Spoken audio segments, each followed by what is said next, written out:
we a bikeable city, guys? Yes and no. Elaborate. We have almost an hour. Well, the great thing about, there's a couple great things about riding in St. Louis, and I've been riding here for 15 years now. You got a street network, a street grid that gives you lots of different options. And honestly, in some cases, we got a lot of asphalt and not a lot of car traffic. So on a lot of streets, you have space, even if you don't have a bike facility.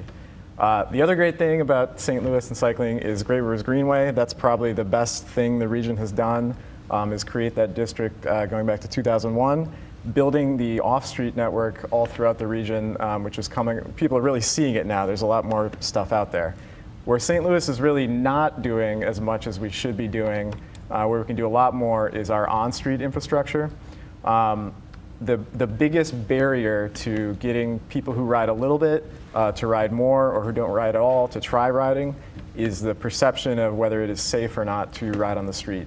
And there's a ton of data now from all over the country and from other countries. When cities build the right on-street bike infrastructure so that it's safer, so that cars understand how cyclists are going to behave and cyclists understand how cars are going to behave, you increase ridership and you increase safety for everybody. So that's really where St. Louis needs to put more emphasis now and in the future. Are we doing that? Well, we agree that one of the gaps is, how are we providing bike infrastructure for everyone? So this is, for anyone from like age 8 all the way up to age 80, right? So are people feeling comfortable? Right now we have a project, it's called Neighborhood Greenways St. Louis, and it's a type of bikeway that focuses on local streets versus sort of a big street where you might have semi-trucks or fast-moving traffic.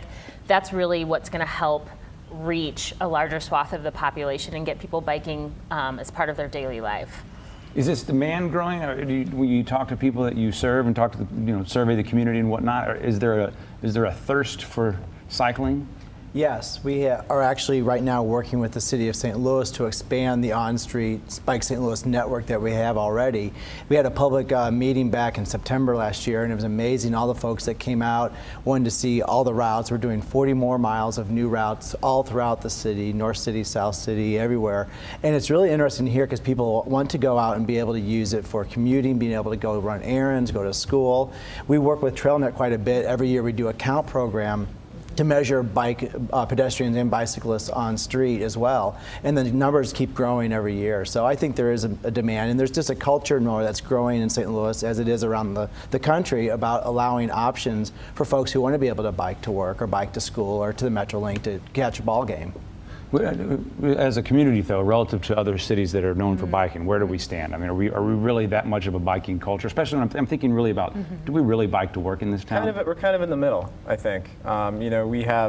We absolutely have more ridership than a lot of cities, and we absolutely have less ridership than cities who have sort of aggressively pursued building a better riding environment. So we're doing much better than some southern cities and who put essentially no effort into this, but we're not doing nearly as good as Seattle or Portland or Minneapolis, and even cities like Chicago with very constrained environment to work within the last 3 or 4 years have really made enormous strides in increasing rider safety. What is aggressively pursue a biking culture or the atmosphere? What would that look like? Well, for example, there's something called the Green Lane Project, where different cities apply to get funding to put in separated bike facilities. So those are kind of what we were talking about, that on-street network, the type of bikeways that can reach people that have a high level of safety and comfort that they want to see out there. And so foundations out there are funding that, getting it on the ground. And so that's the kind of thing that pushes things over the edge. For example, we're also taking regional leaders to Indianapolis. They have something called the Cultural Trail. It's in their downtown. It's transformative in terms of getting people walking and biking. So there's kind of these key projects like the trestle, certain linkages that can be made that I think can put us over to the next level.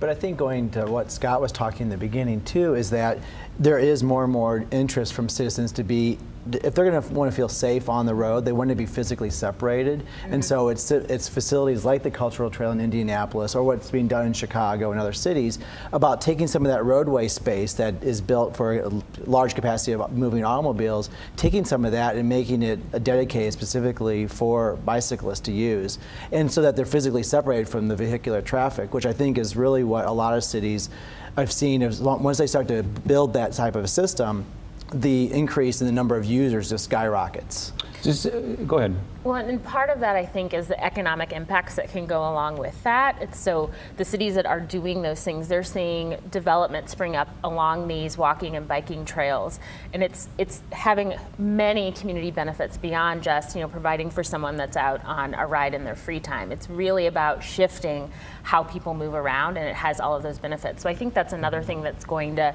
get us to the next level, is if we can get our leadership to kind of see what these other cities have done and in the economic side of things. That was kind of what I was just going to ask. I mean, is this really though just more of an amenity that is nice for our city to have, or is this have a role, a seat at the transportation conversation? Yeah, I mean, it is both an amenity. I mean, but it is absolutely a transportation imperative, I think, going forward. You look at all data on this, driving is already declining. It's been declining in the St. Louis region since about 2005 or 2006. People want more. They value mobility options, and they especially value less expensive mobility options. So it's not just a nice thing to be able to go for a ride on Sunday.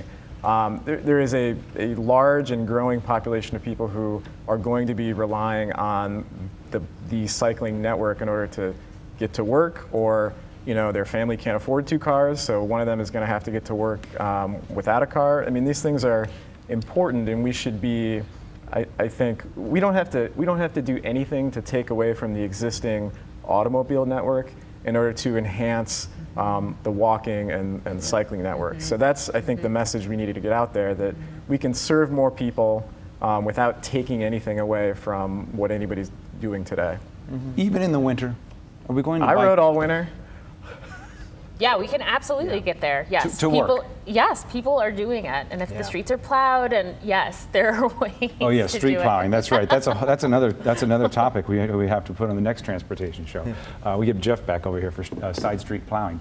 Okay, so where do you see this going? Is GRG expanding as we speak? Or are we painting certain parts of our streets? What's the next step that you might see out on the streets of St. Louis if you like to ride a bike? Yeah, so we're expanding Bike St. Louis, the existing system that we have right now, which is about almost 100 miles in the city. We are upgrading 60 of those miles, working with the city and MoDOT, as well as adding 40 more miles in North St. Louis and South St. Louis to build the network. And so that's going to be under construction in this summer and probably completed by September, October. One thing that's going to be different than this, if anyone's been along Arsenal Street in South St. Louis, there's what's called a buffered bike lane, which gives a little bit more separation between the vehicular traffic and a bike lane. We're actually going to be doing those all over in the next phase here. So we're going all from buffered bike lanes. And I think it's really kind of this whole shift that we're seeing that's taking from when we started Bike St. Louis in 2004 to where we are now. And so I think it's just a progression of getting more and more physically separated facilities all throughout the city. I've run out of time, but I have to ask you one last question, because this isn't just a conversation about our city center. I know for instance, there's a bike lane going on the new bridge over the Missouri River, the Boone Bridge, out between the. Can I interject? St. Charles and St. Louis County border. Yes, you may. Yeah. There's 1 million people in St. Louis County, and without a doubt, St. Louis County has not pursued these things aggressively enough. And I think anybody who wants to ride a bike needs to start thinking of this as a political issue, because the funding happens at the. You have to convince political leaders that they don't just need to talk about this stuff; they need to devote actual resources to getting it built. And they have better policies in the county than they used to have, very much thanks to TrailNet. But we really have to see if the funding and the orientation changes from what they've been doing.